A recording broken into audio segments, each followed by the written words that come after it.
So this is another 3-game series. Players are delivering for us. Yeah, I love more Duelyst. So here, both players have switched decks. Yeah, Kovac's deck probably works a little bit less well when your opponent knows what's in it, what to expect, the tricks. And as for Monk, he probably did not quite like having his Sarlacc get Zenreed. Yeah. I mean, I think this is also a really hard matchup for Spell High.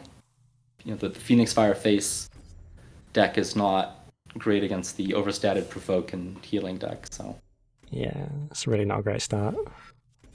yeah, I wonder why Kovac switched back to Songhai. Their Vanar deck seemed like it was going to be pretty alright against both these factions. Yeah, hard to say for sure.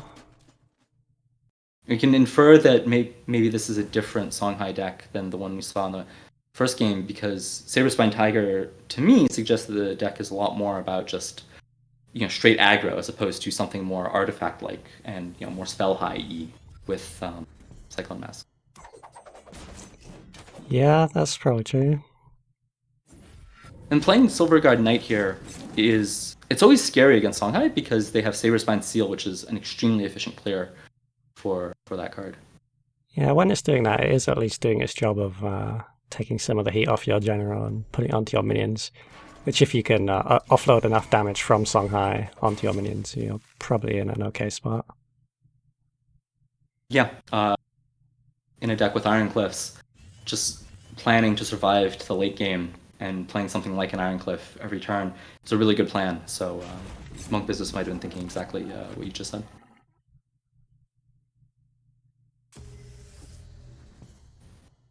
Yeah, if Kovacd can't deal with an Iron Cliff, they're probably in a very rough spot. This is some really clever positioning by Kovac, where even though they have a full hand, MunkBusiness is really inclined to spend resources clearing this Tuskboar so they can get access to the Gorehorn. So that was a really nice way of Kovac to make the most of the resources they had available to them. Yeah, it's really smart. Here they're valuing the health of the Iron Cliff over the health of the general with this positioning, with regards to backstab. Right. So at this point, Kovac could totally Tracer a Mask of Shadows, and if we saw a Cyclone Mask, and MunkBusiness is thinking that's the same deck, then Mask of Shadows is totally a card that they would run in that deck. So they're saying, yeah, you can hit me for 7. I'd rather you hit me for 7 than my Iron Cliff. Yeah, it makes sense when you're running a Bond deck. So that's what we've seen drawn here. Although Kovac has just in a very timely manner drawn the answer to that Iron Cliff. Yeah, Repulsor Beast also pretty unusual card in these decks along with Saberspine Tiger. So it's cool. Some innovation.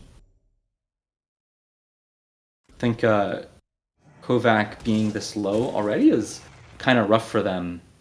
Presumably they're not running any healing, so things could get really tough.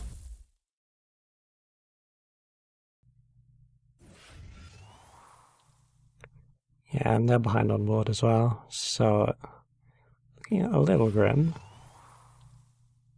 Song has plenty of tricks. Yeah, I mean they can do a lot of damage out of hand for sure. I mean if they're running an 8 Gates deck somehow, then I mean they can totally do 25 out of hand. This doesn't seem like an 8 Gates deck. But yeah, I mean so Monk there put the Healing Mystic below Kovac's General to make it so the Iron Cliff was going to be relevant more quickly. Yeah, pen them in toward that. Oh, this is a tricky turn. Yeah. Kovac drew, I think, 4 cards at the end of his turn there because he got the 2 plus 1 off the Widowmaker and an additional 1 off the Killing Edge on this Kaido Assassin. Yeah, that's a really cool feeling when you just draw up to 6 every turn. Yeah, and it makes this Kaido Assassin a bit of a threat. I don't know if you... because you can trade both your minions into it, or you can Circle of Life it, or you could Dispel it, but I think you want to deal with the Widowmaker as well. Yeah, so, yeah, exactly. I mean, it's running the Iron Cliff might not be what Monk wants to do, though. I mean, it's unclear that the Iron Cliff is going to be relevant, before the game ends. So, Lightbender, Immo to clear the Widowmaker, and then just hit this with both things on board makes sense. Clearing one thing and leaving another thing up, that might be what Monk goes for. Says, oh, you can't get around all my provokes. I'm at 2. Like, what are you really going to do about it? Also makes sense.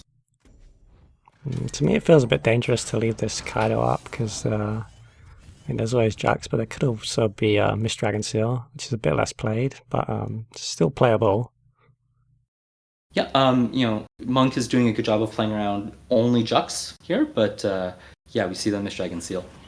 And for decks that are really light on minions, I do think Mist Dragon Seal makes good sense. See if this is enough to get Kovacd out. I think it might not be, since Monk drew back an Immolation. Yeah, I mean, I think Kovacd sort of is in that stage of the game where they just kind of have to assume that the opponent hasn't drawn anything. Yeah. But yeah, Monk does have the damage, and that was really rough for Kovacd. I mean, this matchup is just extremely difficult. I mean, they did a good job making as much as they could.